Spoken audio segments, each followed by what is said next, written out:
What's up guys, Aroneous here with another Raid Shadow Legends video. Today's video I'm going to be going over 5 non-void epic champions that you could utilize to progress you in the game. They're going to really help you in the early games, mid game, and some of these champions are also very good in end game as well.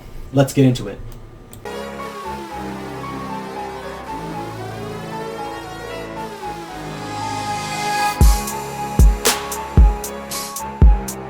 Alright, so I'm going to showcase 5 non-void epic champions that you can utilize. Let me get right down to it. So I'm going to scroll through, and the first champion I'm going to start off with is going to have to be Jack the Wendran. Jack the Wendran is a really good champion. I would definitely 6-star this guy if you do have him. I did 6-star mine. He's not crazy stacked with gear, but he's doing okay.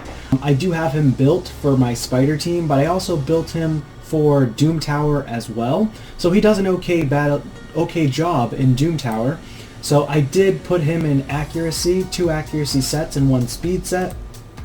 I've got him going at 218 speed, 2400 defense, just about 2500, 46,000 HP. He doesn't have damage. I don't have him stacked with damage. He's got 169 resistance. I want to try to get that higher, and then almost 300 accuracy. So you definitely want to have around 300 accuracy, maybe 350 accuracy for Doom Tower if you want to utilize champions there. So this guy has not the greatest gear, and most of his gear, I do have a couple of 6-star pieces, but not all of his gear is maxed out. So he's got a lot of growth potential. For masteries, I would definitely utilize this guy on the defense and support tree. You can put him in the offense tree and go down to War Master if you're just going to use him in Spider's Den. He's actually really good in Spider's Den. He does have an AoE freeze, which I'll go over that in a second. I would go with support as well to get some extra accuracy if you need it, but just to make you aware, in dungeons you actually don't need 300 accuracy. Dungeons you just need around 220 to 230 accuracy to land those debuffs comfortably. And you could build this guy really tanky if you want to as well, because he does have a high HP base stat of 17,000, and he has pretty significant defense as well for an epic based champion. So just to quickly go over his moves, he's got an A1 which attacks and has a chance of decreasing the duration of a random buff on the target if they're under HP burn debuff, which is good for, you could utilize him in arena, kind of niche for him, but also 30% chance of decreasing the target's turn meter by 15% if they're under a freeze debuff, which is really nice. Then we've got Cannibal Might, which is really good for Spider's Den. If you're trying to progress in Spider's Den and you're struggling, you're trying to get from 15, 16, 17, 18, maybe around 18, trying to beat stages 18, 19, and 20, and they're the difficult stages. This ability is going to mitigate 25% of the damage taken, plus block debuffs is going to help not get those poisons from those spiderlings on your team. Then you've got Frostfire Gale on the A3. He does have a 70% chance of placing a freeze debuff for 1 turn on enemies whose attack is higher than their defense, and the spiderlings in the dungeons for Spider, their attack is higher than their defense, so he does land a lot of freezes. It does book up to an 80% chance, and then if you get the masteries to get the 5% higher, which is Sniper, you could increase the chance of placing a debuff by skills or artifacts by an additional 5%. Please note that it doesn't work on Stun, Sleep, Freeze, True Fear, or Provoke. So, kind of going forward and just reading the rest of his ability, it has a 70% chance of placing an HP burn debuff for 1 turn on enemies whose defense is actually equal to or higher than their attack. So you don't have to worry about him for spiders. Just utilize him to place those freezes, so that way it makes your runs a lot faster. He is actually featured in a lot of endgame battles, but obviously if you have another champion, like a legendary champion, there is a legendary that could do it faster, and it is this one right here, Crypt King Grawl. He does have the HP burn, and then he has the freeze AoE. It's a 100% chance to land, so Crypt King Grawl is obviously going to be an endgame character as compared to Jack. Jack's Twisted Hunger passive heals allies by 5% of their max HP every time an enemy under HP burn debuff gets a turn, which is again really good for spiders. Fills the turn meter of all allies by 10% every time an enemy under a freeze debuff gets a turn. Another great move for spiders. So This is really, really great if you pair Achak with a HP burn champion. You've got Ignatius, you've got Mordecai, who's an epic champion, who's really good with Achak as well. But there is Achak, and then also his aura, 25% defense in all battles. What more can you ask for from this guy? The next champion we're going to move on to is going to be Jareg. So Jareg is also a really good champion. Old but gold, I'd like to call this guy. So Jareg has an A1. His abilities are pretty basic, but he's really good. He's a very good support-based champion. He is an HP champion, but he's a support for your team. So on the A1, he attacks one enemy. Very basic. Decreases the attack, 50% decrease attack. And he has a 35, 45, 55, 60% chance to land that decrease attack. I actually utilize my Jareg in Clan Boss. Not sure where you guys use him. Leave a comment down below if you have Jareg built. Pack Leader is his A2 ability. Places a 50% ally protection, 60% increased defense buff on all allies for 2 turns, which is fantastic for Clan Boss. It's also really good for Hydra. Not insane, but it is good to help protect. I wouldn't say he's OP in Hydra, but he's usable. He also has an aura, HP in all battles by 33%, which is a really, really good aura. You can utilize this guy in Lizardmen faction crypts as well. Same thing with Achak the Wendring on the Demon Spawn. You could utilize all these champions that I'm going to tell you on your Faction Wars team, and they're going to be a really solid pick for you. On his passive, Sheltering Scales, 15% chance to place a continuous heal buff on an ally for 1 turn whenever an ally loses 20% of their max HP in 1 hit. Really good, because in Doom Tower battles, this guy's got the Pack Leader ability to support your champion, so you want to stack a ton of HP on him. And then he's got the decrease attack on those Doom Tower bosses, so they're doing less damage to your team. And then he has the survivability passive, which is going to allow your team members, your champions, to get HP, continuous heals on them whenever they they lose a lot of health. So that's massive. I do have this guy in pretty decent gear. Obviously, there's room for growth for me on this gear. I have him in 68,000 HP, 2,200 defense, 192 speed. Would love to make him faster. I'm trying to get him over 200 speed, 236 resistance, 315 accuracy. Again, I have way too much accuracy. I have him kind of as a generalist for me. He's kind of a jack of all trades. Because I'm free to play, I do have him in my Doom Tower teams. I have him in my Clan Boss team. I have him in some of my dungeon teams like Ice Golem. He's really good against Ice Golem, placing that decreased attack and ally protection with increased defense. So he is a very good champion. On his masteries, I went with a standard War Master, especially for Clan Boss, you want War Master. And then I went with counterattack masteries as well for Clan Boss. I did already show you his total stats, but I'll show you again really quickly. So the next champion I'm going to go over is actually Skull Crusher, another old sort of legacy type champion. Skull Crusher is also really good for Clan Boss, Dungeons, Faction Wars, Doom Tower, you name it. He's got a spot, you can slot him in, he's going to do a good job. So the thing with Skull Crusher is I believe he's either one of 2 or one of 3 counterattack, all ally counterattack champions in the entire game. So you've got Martyr, you've got Valkyrie, and you've got Skull Crusher. I don't think there's any other counterattack champions in the entire game besides those 3, and he's an epic champion with an ally all counterattack. So if you do have Skull Crusher, definitely build him out, put him in your Faction War team. He's going to really help you guys progress. So just to go over his HP, his total stats, 52,000 HP. I could definitely do better than that. 37,000 defense, or sorry, 3,700 defense, 172 speed. You want him going last, so you want all your champions to take a turn before he places that ally counterattack on all allies. I've got him in resistance, low accuracy, because I really don't care if he lands the heal reduction on the A1.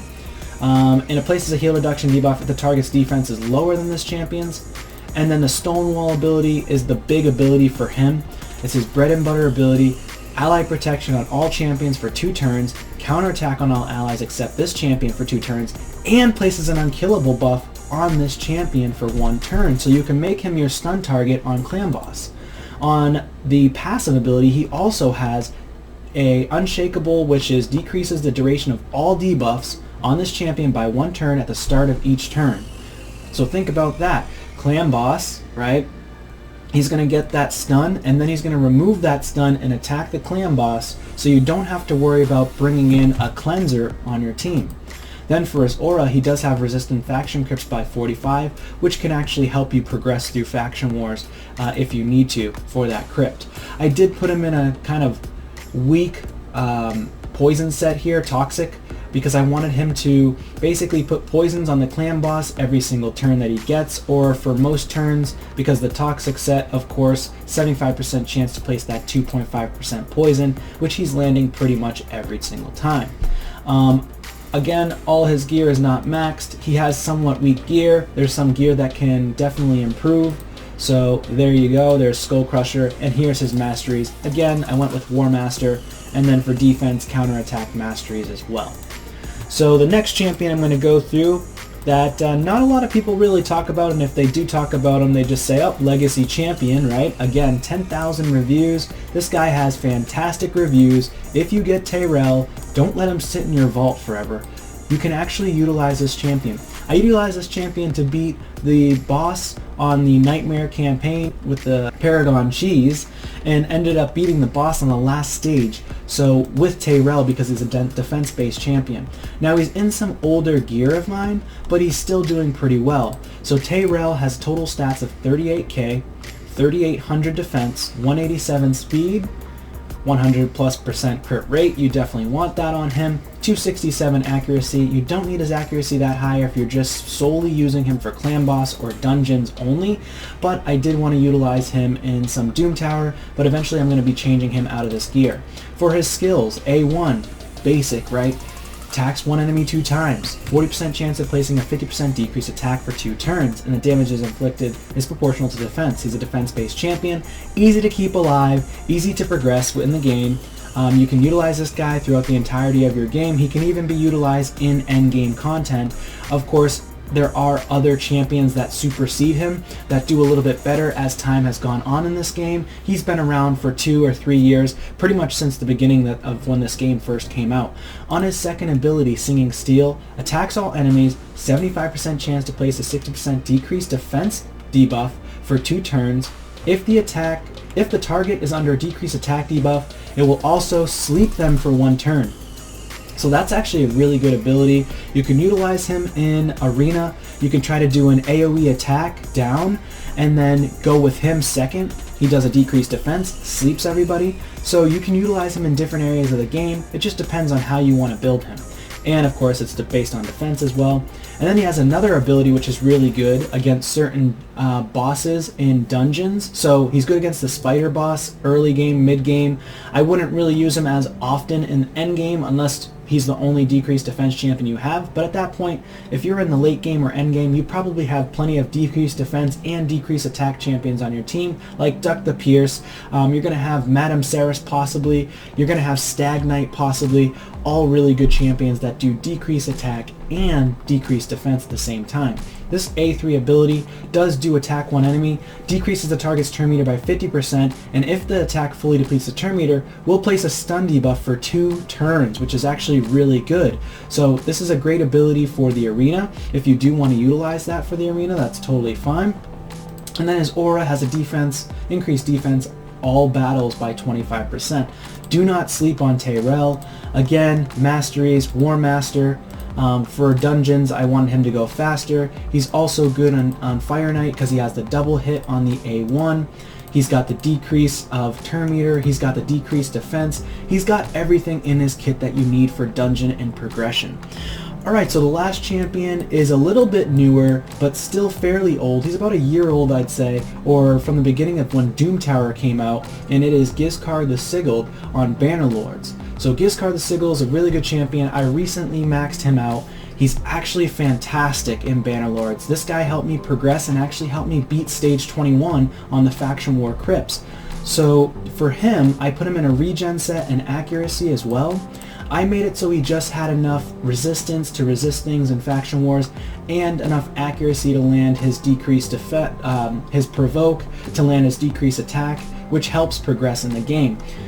So Provoke also helps with Magma Dragon and the Doom Tower waves. So definitely a great champion you'll use. Don't sleep on this guy. So this guy has an A1 decreased attack for 1 turn. I don't have him booked out, which is fine. You don't have to have him booked out, but it's nice if you do, because of course you're going to reduce the cooldowns on some of his abilities. Lion's Roar.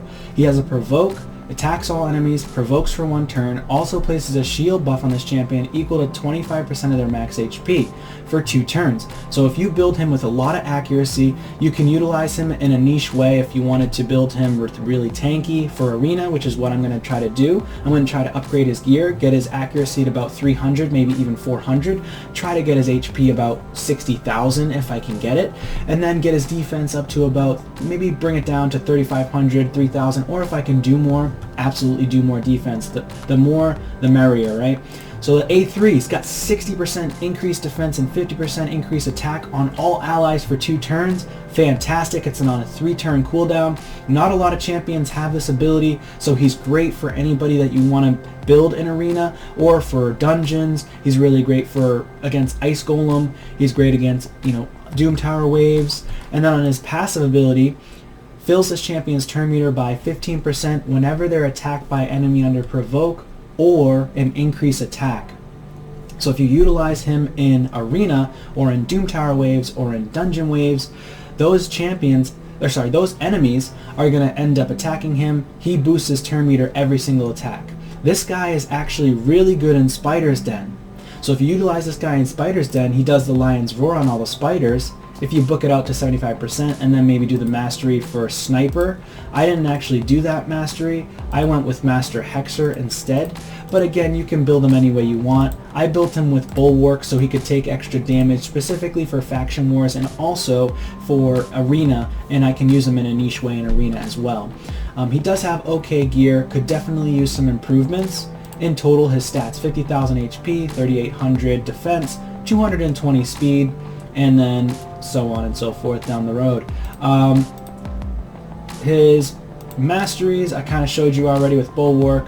I went with Spirit Haste, which Spirit Haste does have increased speed by 8 for each dead ally, so that's really nice too, and it stacks up to 24.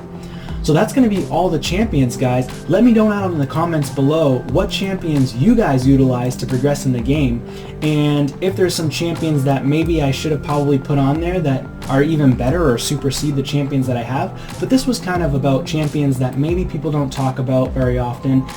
Maybe you can utilize them in ways that you didn't really realize you could utilize them. So thank you so much for watching, and take care.